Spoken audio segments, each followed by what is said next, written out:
अस्सलाम वालेकुम डियर्स, कैसे हैं आप सब लोग। Welcome to the base academy. आज की इस वीडियो में हम एक बहुत ही इंपॉर्टेंट टॉपिक डिस्कस करने वाले हैं कि 2023 में आप लेक्चरर फिजिक्स किस तरह से बन सकते हैं।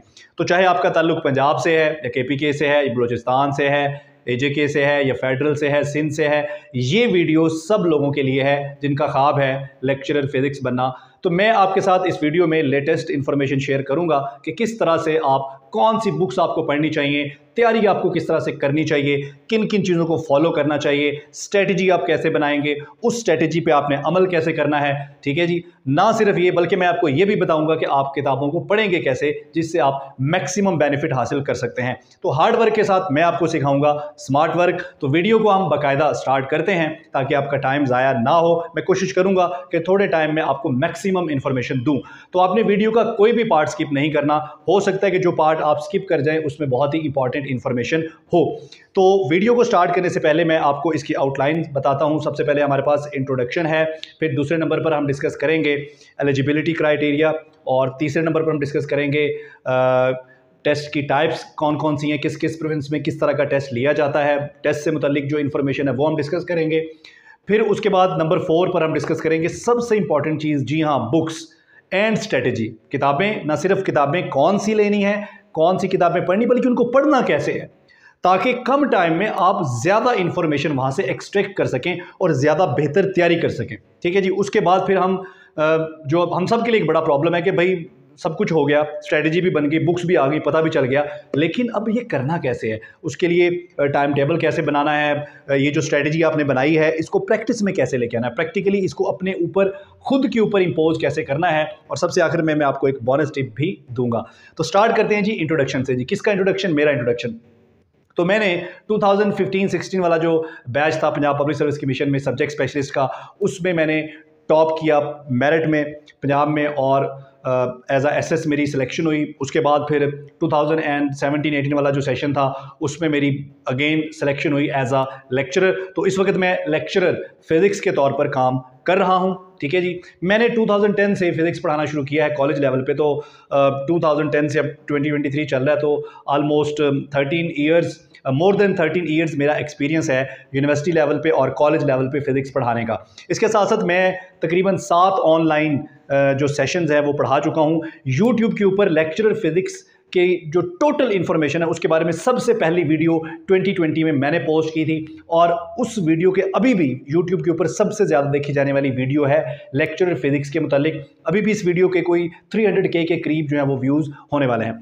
सो अभी मैं इस वीडियो में आपके साथ जो शेयर करूंगा वो लेटेस्ट इन्फॉर्मेशन होगी। जैसा कि मैं आपको बता रहा था कि कम से कम 7 सेशंस मैंने ऑनलाइन लेक्चरर फिज़िक्स के पढ़ाए हैं, और हमारी एकेडमी से मोर देन 150 एस्पायरेंट्स जो है वो लेक्चरर फिज़िक्स का टेस्ट क्लियर कर चुके हैं। इसके अलावा मोर देन 20 एस्पायरेंट्स जो हैं वो लेक्चरर फिज़िक्स सेलेक्ट होकर इस वक्त काम भी अल्हम्दुलिल्लाह कर रहे हैं। ठीक है। तो इतने एक्सपीरियंस की वजह से, मतलब मैं एक्चुअली इंट्रोडक्शन इसलिए करवाया ताकि आपको ये पता होना चाहिए कि जो बंदा आपके साथ ये सारी इन्फॉर्मेशन शेयर कर रहा है उसका अपना क्या एक्सपीरियंस है इस फील्ड में। सो इसलिए इंट्रोडक्शन ज़रूरी था। बहुत सारे लोग जो इस चैनल पे हैं वो मुझे जानते हैं, लेकिन बहुत सारे नए लोग भी ये वीडियो देखेंगे, लिहाजा अपना इंट्रोडक्शन करवाना ज़रूरी था। अब चलते हैं दूसरे नंबर पर, और वो है एलिजिबिलिटी क्राइटेरिया क्या है। ठीक है जी। तो क्राइटेरिया जो जॉब का क्राइटेरिया वो क्या है और एलिजिबिलिटी क्राइटेरिया क्या है। तो ये जो लेक्चरर की जॉब है, ये आपको पता है ये 17 स्केल की जॉब है। सबसे पहला सवाल तो हमारे जहन में ये आता है कि यार ये जॉब ही क्यों। ठीक है। तो अगर टीचिंग आपका पैशन है, अगर आप रिसर्च करना चाहते हैं, अगर आप फाइनेंशियल फ्रीडम चाहते हैं, अगर आप अपनी ज़िंदगी में सुकून चाहते हैं, अगर आप ये चाहते हैं कि आप जो काम करें आपको उसमें मज़ा आए और साथ में आपको ज़हनी सुकून भी हासिल हो, अगर आप चाहते हैं कि आपकी मेहनत का आपको जो है ना वो प्रॉपर उसका रिवॉर्ड मिले, तो ये जॉब एक बेहतरीन जॉब है। आपको माशरे में, सोसाइटी में रिस्पेक्ट मिलती है, आपको इतनी सैलरी मिलती है कि आप ये जो 9 to 5 ट्यूशन पढ़ाने वाला सिलसिला है आप इससे आज़ाद हो जाते हैं। ठीक है जी। और उसके साथ साथ अगर आप अपने आप को अपग्रेड रखना चाहते हैं अपने सब्जेक्ट के साथ, आपको रिसर्च का शौक़ है, तो वो शौक़ भी आप अपने साथ साथ पूरा कर सकते हैं। सो ये बेस्ट जॉब है अगर किसी ने लेक्चरर को अपना कैरियर चूज़ करना है। तो आगे बढ़ते हैं जी। सबसे पहले जैसे कि मैंने कहा इंट्रोडक्शन के बाद कि एलिजिबिलिटी क्राइटेरिया क्या है, जॉब किस तरह से आती है। ये जो जॉब है, चाहे पंजाब में हो या सिंध में हो या केपीके में, जहाँ भी हो, वहाँ का जो पब्लिक सर्विस कमीशन होता है उसके थ्रू ये जॉब अनाउंस की जाती है। और जो भी लीडिंग न्यूज़पेपर होते हैं उस कंट्री के, उस प्रोविंस में या वहाँ पर, उसके ज़रिए इसका ऐड दिया जाता है। अब ऐड के अंदर एक क्लोजिंग डेट मेंशन होती है, ठीक है। उस क्लोजिंग डेट तक आपने ऑनलाइन ही अप्लाई करना होता है, उससे पहले। अब एलिजिबिलिटी की तरफ अगर चलें तो बहुत सारे बच्चे मुझे इनबॉक्स करके पूछते हैं कि सर मेरा इस वक्त 7th सेमेस्टर चल रहा है, मेरा 8th सेमेस्टर चल रहा है, तो क्या मैं एलिजिबल हूँ, मुझे अप्लाई करना चाहिए, मुझे तैयारी करनी चाहिए? देखिए, तैयारी करना एक अलग बात है, अप्लाई करना एक अलग बात है। याद रखें कि जो क्लोजिंग डेट होती है, क्लोजिंग डेट से पहले आपकी जो भी रिक्वायरमेंट है उस जॉब के लिए वो कंप्लीट होनी चाहिए। मसलन यहाँ पर क्या है, हमारे यहाँ चाहे कोई भी प्रोविंस है पाकिस्तान का, हमारे यहाँ जो लेक्चरर की क्वालिफिकेशन है या रिक्वायरमेंट है, यानी कि जिस क्वालिफिकेशन के साथ आप लेक्चरर बन सकते हैं, वो है 16 ईयर एजुकेशन। यानी कि आपने या तो BS किया हो अगर आप सेमेस्टर सिस्टम में पढ़ के आए हैं, और अगर आप एनुअल सिस्टम में पढ़ के आए हैं तो MSc की हो। अब जब जॉब आती है ना, वहाँ लिखा मास्टर ही होता है, तो बहुत सारे बच्चे वहाँ से कंफ्यूज हो जाते हैं कि सर कहीं मास्टर का मतलब इंटरनेशनली मास्टर का मतलब MPhil ही होता है, लेकिन हमारे यहाँ मास्टर से मुराद लिया जाता है 16 ईयर एजुकेशन। तो BS वाले भी इसमें एलिजिबल है, और एनुअल सिस्टम में जिन्होंने MSc किया हुआ है वो भी इसके लिए एलिजिबल है, ठीक है। याद रखना आपने कि क्लोजिंग डेट से पहले आपकी जो रिक्वायर्ड क्वालिफिकेशन है, यानी कि आपकी जो लास्ट डिग्री है उसका रिजल्ट अनाउंस हो चुका हो। यानी कि क्लोजिंग डेट से पहले आपका जो रिजल्ट कार्ड है उसके ऊपर जो रिजल्ट अनाउंस होने की डेट लिखी हुई हो वो क्लोजिंग डेट से पहले की हो। इसके अलावा अगर कोई और रिक्वायर्ड डॉक्यूमेंट्स हैं, जैसे फॉर एग्जाम्पल अगर डोमिसाइल उन्होंने मांगा है तो वो भी आपका क्लोजिंग डेट से पहले हो। कोई सर्टिफिकेट आपने साथ अटैच करना है तो वो भी आपका क्लोजिंग डेट से पहले हो। यानी कि जो लास्ट डेट होती है अप्लाई करने की, आपके सारी जो डॉक्यूमेंटेशन है वो सारी उस डेट से पहले की होनी चाहिए, ठीक है। तो इसका मतलब है कि जो अपने 7th या 8th सेमेस्टर में जा रहे हैं वो इसके लिए एलिजिबल नहीं है, वो अप्लाई नहीं कर सकते, लेकिन वो तैयारी अपनी जारी रखें, ठीक है, क्योंकि उनकी ज़िंदगी में कभी ना कभी तो ये जॉब आनी है, लिहाजा तैयारी वो अपनी जारी रखें, लेकिन अप्लाई वो नहीं कर सकते। एलिजिबिलिटी क्राइटेरिया में जो दूसरी चीज़ आती है वो ये आती है कि कुछ बच्चों ने जैसे MSc उन्होंने की होती है, उसमें कंप्यूटेशनल फिजिक्स में या अप्लाइड फिजिक्स में MSc की होती है, या उन्होंने स्पेस साइंस में की होती है। तो जो भी आपका रिस्पेक्टिव पब्लिक सर्विस कमीशन है वहाँ पर डिग्री इक्विवेलेंस जब आपने अप्लाई करा तो डिग्री इक्विवेलेंस भी बताया होता है। मसलन पंजाब में ये होता है कि अगर आपका MSc कंप्यूटेशनल फिजिक्स है या आपका MSc जो है वो अप्लाइड फिजिक्स है तो आप अप्लाई कर सकते हैं लेक्चरर के लिए, लेकिन अगर आपका MSc स्पेस साइंस है, ठीक है, तो फिर आप अप्लाई नहीं कर सकते, ठीक है। इसके अलावा बहुत सारे बच्चे पूछते हैं कि मैंने इंजीनियरिंग की हुई है, इलेक्ट्रिकल इंजीनियरिंग की हुई है, मैकेनिकल इंजीनियरिंग की हुई है, तो क्या मैं एलिजिबल हूँ लेक्चरर के लिए? तो ये वाली जो डिग्रीज़ हैं प्रोफेशनल, इस तरह की इंजीनियरिंग की डिग्रीज जो हैं वो लेक्चरशिप के लिए एलिजिबल नहीं होते। बाकी जो मज़ीद डिटेल्स हैं, ठीक है, हर प्रोविंस के अंदर इसकी जो इक्विवेलेंस होती है डिग्री की वो डिफरेंट होती है, लिहाजा आप इसको HEC की वेबसाइट से जाके देख सकते हैं कि आपकी डिग्री इसके बराबर आती है कि नहीं, MSc फिजिक्स के बराबर, या वो पब्लिक सर्विस कमीशन जो होता है वहाँ पर भी ये इन्फॉर्मेशन मौजूद होती है कि आपकी जो डिग्री इक्विवेलेंस है ये है आपके पास या नहीं है। अगर आपकी डिग्री प्योर फिजिक्स के अलावा कोई और है तो कौन कौन सी डिग्रीज जो हैं जो इक्विवेलेंट हैं जो लोग अप्लाई कर सकते हैं। अब हम चलते हैं जी टेस्ट की टाइप्स की तरफ। अगर पंजाब की बात करें, ठीक है, तो पंजाब में जो टेस्ट है ये 100 मार्क्स का होता है, इसमें 80 मार्क्स का फिजिक्स होता है और 20 मार्क्स का GK होता है। अगर सिंध की बात की जाए तो सिंध में 100 मार्क्स का टेस्ट होता है लेक्चरर का, उसमें 80 मार्क्स का सब्जेक्ट होता है और 20 मार्क्स जो है वो इंग्लिश और GK होता है। अगर आप बात करें फेडरल की तो 100 मार्क्स का टेस्ट होता है, 50 मार्क्स की फिजिक्स होती है, 30 मार्क्स का पेडागोजी टीचिंग स्किल्स होती हैं और 20 मार्क्स की इंग्लिश होती है। अगर आप बात करें KPK की तो वहाँ पर 45 मार्क्स का टेस्ट होता है और वो सारे का सारा ही सब्जेक्ट होता है। अगर आप बात करें AJ के तो वहाँ पर 100 मार्क्स का टेस्ट होता है, इसमें 80 मार्क्स जो है वो सब्जेक्ट के होते हैं और 20 मार्क्स जो है वो GK के होते हैं। सो इसमें दो चीज़ें तकरीबन सब के अंदर कॉमन है और वो है GK और सब्जेक्ट। तो सबसे पहले तो हम डिस्कस करेंगे सब्जेक्ट के बारे में कि सब्जेक्ट में हमें किन किन चीज़ों को कैसे कैसे तैयार करना है और कौन कौन सी बुक्स पढ़नी है, फिर हम बात करेंगे GK के ऊपर। क्लियर हो गया जी? अब टेस्ट के अंदर जिस तरह मैंने नंबर्स की डिवीजन बताई, अब यहाँ पर कुछ लोग ये बताते हैं कि जी पूछते भी हैं कि जी इसमें FSC में से कितना आएगा, बैचलर लेवल का कितना आएगा, मास्टर लेवल का कितना आएगा। तो एक बात मेरी याद रखें, जिन लोगों ने मेहनत नहीं करनी होती वो लोग इस तरह की फैसिलिटीज़ ढूंढते हैं।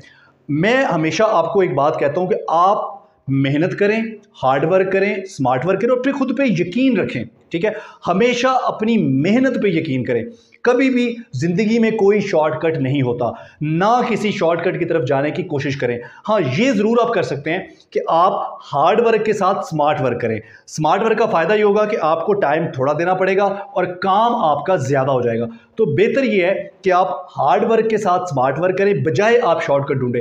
शॉर्टकट जो होते हैं अल्टीमेटली वो आपको जो है वो नुकसान की तरफ लेके जाते हैं, वो आपको डैमेज की तरफ लेके जाते हैं। क्योंकि आपने सिर्फ टेस्ट पास नहीं करना, जॉब के लिए इंटरव्यू भी पास करना है। और इंटरव्यू जो है वो उसमें मेरिट इस कदर होता है कि आपको पूरी तरह से आपका सब्जेक्ट भी वहां पर, आपका कॉन्फिडेंस भी, आपका सब्जेक्ट भी जांच लिया जाता है। इसलिए सब्जेक्ट का नॉलेज होना जरूरी है और वो तभी आएगा अगर आप लोग पढ़ेंगे। पढ़ने के अलावा, मेहनत करने के अलावा जिंदगी में यकीन करें कोई शॉर्टकट नहीं है, ना ही शॉर्टकट ढूंढने की आपने कोशिश करनी है। मेहनत करनी है और इंशाल्लाह खुद पे यकीन करना है। तो ये कोई पेट क्राइटेरिया नहीं है कि एफएससी में से कितना आना है, बीएससी में से कितना आना है। ये हर टेस्ट में वेरी करता है, ठीक है। लेकिन मोस्ट जो टेस्ट होता है वो इंटर और बैचलर के सिलेबस में से होता है। तो ये नहीं कि अगर आपने इंटर और बीएससी का जो सिलेबस है, अगर आपने बीएस किया तो आपके जो पहले 4-5 सेमेस्टर हैं वो सिलेबस और इंटर का सिलेबस अगर आपने अच्छी तरह से कर लिया है तो इंशाल्लाह इस तरह की चीज़ों को ढूंढने की आपको ज़रूरत ही नहीं पड़ेगी कि कहाँ से कितना पेपर आना है। तो उसके बाद मैं आपको बताऊंगा कि एमएससी में से आपको कौन सी बुक्स कैसे पढ़नी है, ठीक है। तो अभी हम डिस्कस कर रहे हैं जी टेस्ट की टाइप्स। तो टेस्ट की टाइप्स मैंने आपको बताई। अब पासिंग मार्क्स क्या होते हैं? एक होता है पासिंग मार्क्स और एक होता है क्वालिफाई करना। जैसे कि पंजाब में है या सिंध में है या फेडरल में है, ठीक है, आपने 100 मार्क का जो टेस्ट दिया है, टेस्ट को पास करने के लिए आपको 40 मार्क्स चाहिए ताकि आपका चांस वेस्ट ना हो। लेकिन अगर आपने टेस्ट पास कर लिया तो इसका मतलब ये नहीं कि आपको इंटरव्यू के लिए भी बुला लिया जाएगा, उसके लिए फिर मेरिट बनता है। मिसाल के तौर पर अगर 100 सीट्स हैं तो एक सीट पे 5 लोगों को इंटरव्यू के लिए बुलाया जाएगा। तो 100 को 5 से मल्टीप्लाई करें तो 500, ये नहीं कि 500 जो टॉप के नंबरों वाले लोग हैं आपको उनमें भी आना है अगर आप चाहते हैं कि आप क्वालिफाई करें इंटरव्यू के लिए भी। उसके बाद फिर इंटरव्यू होता है, फिर आपके जो एकेडमिक्स मार्क्स हैं वो जमा होते हैं, ये तीनों चीज़ें मिलती हैं, मिलकर मेरिट बनता है और फिर आपकी सिलेक्शन होती है। अब यहाँ पर एक और सवाल जो बच्चे अक्सर पूछते हैं कि जी मेरे मार्क्स जो हैं वो मैं एफएससी बीएससी में कम है तो क्या मैं तो इस डर से अप्लाई नहीं करता कि मेरी सिलेक्शन ही नहीं। याद रखें कि इस एग्ज़ाम में जो एकेडमिक्स मार्क्स है वो मैटर करते हैं, लेकिन अगर आप टेस्ट और इंटरव्यू में बहुत अच्छा परफॉर्म करते हैं तो आपके टेस्ट और इंटरव्यू के मार्क्स जो हैं वो एकेडमिक्स मार्क्स के डिफरेंस को ओवरकम कर लेंगे। यानी कि मेरे जो है वो एकेडमिक मार्क्स एफएससी बीएससी में कम है, लेकिन मेरा टेस्ट और इंटरव्यू अच्छा हुआ दोनों दफ़ा, जिसकी वजह से उस गैप को मैंने ओवरकम कर लिया और सिलेक्शन जो ऑर्बिट है मैं उसके अंदर आ गया। अब हम डिस्कस करेंगे जी कि हमें किताबें कौन सी परचेज करनी है। यहां पर जो सबसे बड़ी गलती लोग करते हैं जिसकी वजह से उनका टेस्ट फेल हो जाता है और अगर टेस्ट पास भी हो जाए तो इंटरव्यू पास नहीं होता। तो दो बातें हैं। नंबर 1, कोई शॉर्टकट नहीं है, ठीक है, आपको मेहनत करनी है, किताबें आपको पढ़नी है। नंबर 2, सबसे बड़ी मिस्टेक हम क्या करते हैं, जब टेस्ट की डेट आ जाती है अप्लाई करने के बाद, हमारे पास टाइम थोड़ा होता है, हम बाज़ार जाते हैं, वहाँ से कोई भी हम जो ऑब्जेक्टिव टाइप बुक होती है जिसमें MCQs होते हैं हम ला के उससे तैयारी शुरू कर देते हैं।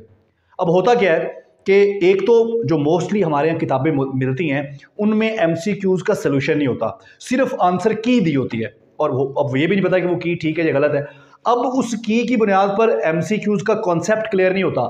नतीजा क्या होता है कि आप कोशिश करते हैं कि रटा लग जाए और वो रटा लेके जब आप एग्ज़ाम में जाते हैं वहाँ चीज़ें बिल्कुल डिफरेंट होती हैं। नतीजा क्या होता है, आप फेल हो जाते हैं और अगर पास हो भी जाए टेस्ट तो आप इंटरव्यू तक नहीं पहुँचते। तो ये किताबें ज़रूर परचेज करें, लेकिन इन किताबों को पढ़ना कब है, उसका सही टाइम क्या है वो मैं आपको बताता हूँ, ठीक है जी। तो इंटर की सबसे पहले आपने अपनी किताबें उठानी है, ठीक है। याद रखें, ये मेरी एडवाइस है कि बुक्स आपने हार्ड कॉपी में लेनी है, चाहे 2-3 ले लें लेकिन हार्ड कॉपी में लेनी, पढ़नी भी हार्ड कॉपी से। क्योंकि आपके मोबाइल फ़ोन में, मैं गारंटी से कहता हूँ, आपके मोबाइल फ़ोन में, लैपटॉप में हंड्रेड्स बुक्स पढ़ी हैं, नोट्स पढ़े हैं, बेहतरीन से बेहतरीन नोट्स पढ़े हैं, बेहतरीन से बेहतरीन MCQs पढ़े हैं, लेकिन कभी भी आप उनको खोलने का तकल्लुफ़ नहीं करते। लिहाजा जब आपने इरादा बना लिया, जब आपने ये सोच लिया कि मेरा ये गोल है ज़िंदगी का लेक्चरर बनना, तो फिर कुछ किताबें परचेज़ करें। याद रखें, जो आप खुद पर इन्वेस्ट करेंगे वो कभी भी ज़ाया नहीं होगा। इंटर की किताबों के बाद अब बैचलर की तरफ आएँ। सबसे पहले आपने कंसेप्चुअल फिजिक्स लेनी है बाय पॉल जी हैविट। उसके साथ आपने एक लेनी है physics for scientist and engineers. Book का नाम, बुक का टाइटल, उसका ऑथर यहां पर आपको नजर आ रहा होगा, ठीक है। उसके बाद आपने फिर लेनी है यूनिवर्सिटी फिजिक्स। अगर आप ये नहीं लेना चाहते तो डायरेक्टली आप चले जाएं HRK पे, ठीक है जी। हैरेडे रेजनी क्रेन की जो फिजिक्स है वो ले लें, या इसका जो एक एडवांस वर्जन आया हुआ है फंडामेंटल्स ऑफ फिजिक्स, रेजनी क्रेन और वॉकर, ये वाली जो बुक है इसका वॉल्यूम 1 और वॉल्यूम 2, या अगर कंबाइन भी मिल जाती है तो आप कंबाइन इसको ले लें, ठीक है। अब ये अहम सवाल है कि आपने किताबें खरीद ली, इतनी सारी किताबें, देखें अक्सर लोग ये भी पूछते हैं कि सर कोई एक बुक बता दें कि जो पढ़ के हम फिजिक्स के माहिर हो जाए। देखें कोई एक ऐसी बुक नहीं है, कोई शॉर्टकट नहीं है, कोई एक ऐसी किताब नहीं है जो पढ़कर आप फिजिक्स के माहिर हो जाएंगे और आप कहेंगे कि जी मैं लेक्चरर बन जाऊंगा। अभी मैंने सिर्फ इंटर और बैचलर लेवल की बुक्स बताई हैं, अभी मैंने आपको मास्टर लेवल की बुक्स भी बतानी है, लेकिन उसमें थोड़ी सी मैं आपके लिए आसानी पैदा करूंगा, आपके लिए फैसिलिटी क्रिएट करूंगा। तो पहले डिस्कस करते हैं कि जी इन किताबों को हमने खरीद भी लिया, हमारे पास भी आ गई हार्ड कॉपी में।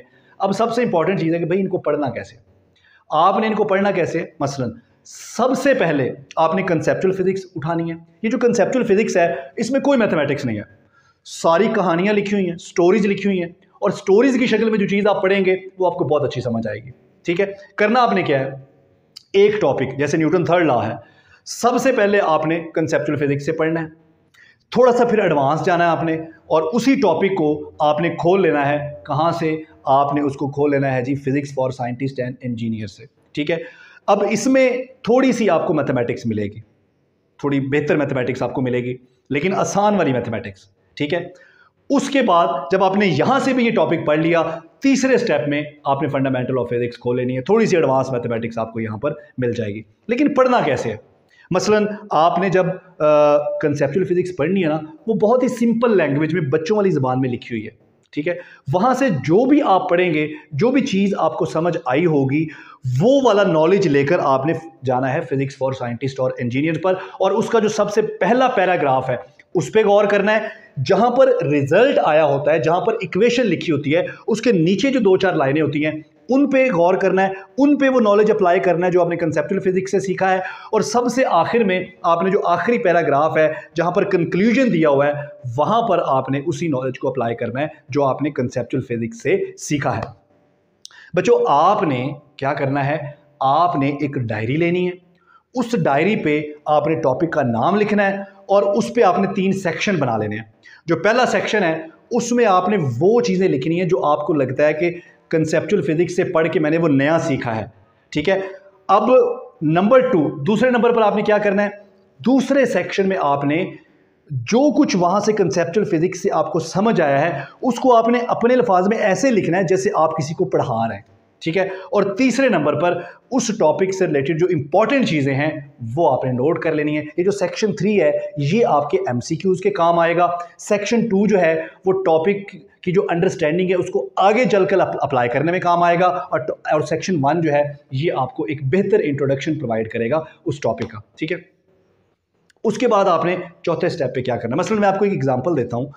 आप जब न्यूटन थर्ड लॉ पढ़ेंगे पॉल जी हैविट की बुक से या कंसेप्चुअल फिजिक्स से, वहाँ से बेसिक चीज़ें तो आपने पहले ही पढ़ी होंगी, एक्शन और रिएक्शन आर इक्वल, लेकिन आपको एक वहाँ से नई चीज़ मिलेगी, एक इंपॉर्टेंट चीज़ मिलेगी कि एक्शन और रिएक्शन जो हैं ये चूँकि डिफरेंट ऑब्जेक्ट्स पे लगते हैं, लिहाजा एक्शन रिएक्शन फोर्स को सम करके ज़ीरो नहीं किया जा सकता। एक्शन रिएक्शन फोर्स की जो नेचर है वो सेम होनी चाहिए, ठीक है जी। यानी कि अगर एक फोर्स ग्रेविटेशनल है तो दूसरी भी ग्रेविटेशनल होगी, एक इलेक्ट्रिक है तो दूसरी भी इलेक्ट्रिक होगी। क्लियर है, ऐसे नहीं होगा कि एक एक्शन जो है वो ग्रेविटेशनल होगा और रिएक्शन उसका इलेक्ट्रिक होगा। अब इस तरह की चीज़ें आपने इंपॉर्टेंट चीज़ें सेक्शन नंबर 3 में जाके लिखनी है, ठीक है। उसके बाद आपने चले जाना है अपने कंप्यूटर के ऊपर या मोबाइल के ऊपर, वहाँ पर आपने चैट GPT वेबसाइट खोल लेनी है, ठीक है।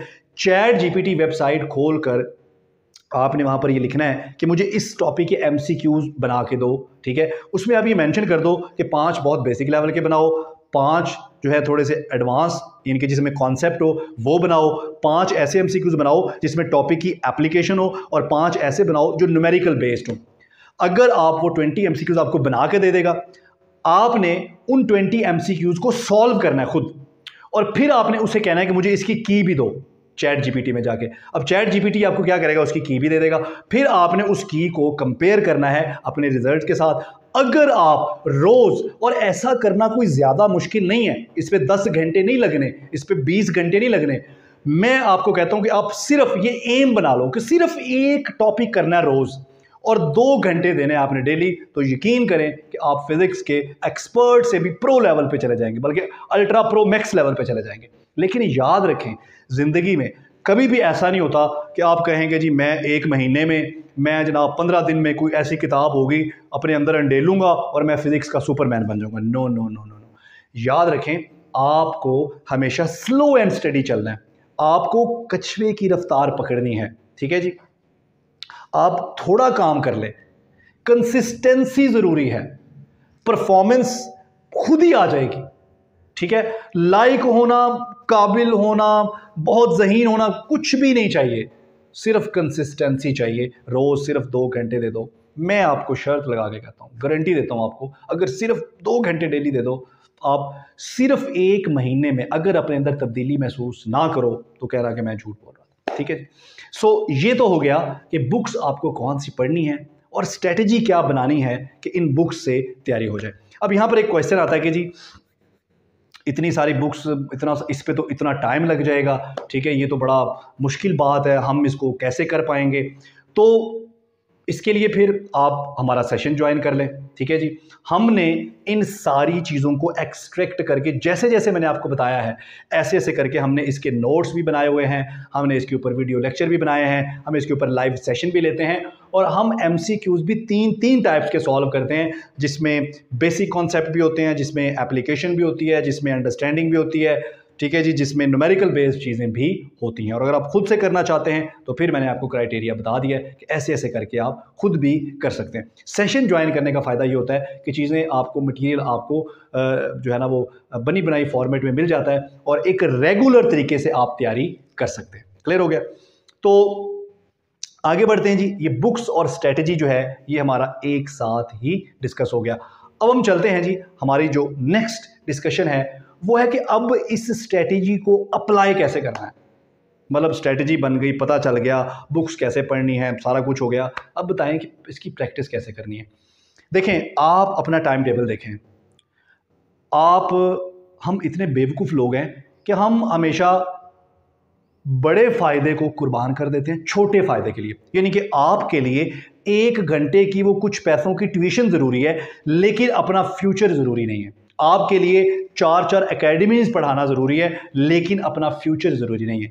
क्या सारी ज़िंदगी 9 to 5 वाली जॉब आप करते रहेंगे, या कभी ज़िंदगी में खुद को सुकून भी देना चाहेंगे? यकीनन देना चाहेंगे। तो उसके लिए ज़रूरी है कि आपने जो अपनी सुबह 9 से रात 9 वाली रूटीन है, उसमें कोई एक आधी जो ट्यूशन है उसको स्किप कर दें, कोई एक आधी एकेडमी को स्किप कर दें, और वो टाइम, यकीन करें मैं ज़्यादा टाइम नहीं मांग रहा आपसे, आप सिर्फ 3 से 6 महीने खुद पे इन्वेस्ट कर दें, और ये जो अपने आप पे की गई इन्वेस्ट है ये सारी ज़िंदगी आपके काम आएगी। ठीक है, आप सबसे पहले एक टारगेट सेट करें, एक गोल सेट करें, और फिर कोई बहुत बड़ा गोल सेट ना करें। आप कहें कि जी मैंने आज सिर्फ ये टॉपिक करना है, और उस टॉपिक को उसी दिन करके सोएं। आप वीक में 1 दिन ऑफ भी लें, इंजॉय भी करें, रेस्ट भी करें, सैर भी करें, वॉक भी करें। ठीक है, लेकिन कम से कम वीक में 6 डेज जो है वो आप कॉन्टीन्यूसली 5 या 6 डेज अपने आप को ज़रूर दें। और वो मैंने तरीका बता दिया है कि वो तभी हो सकता है जब आप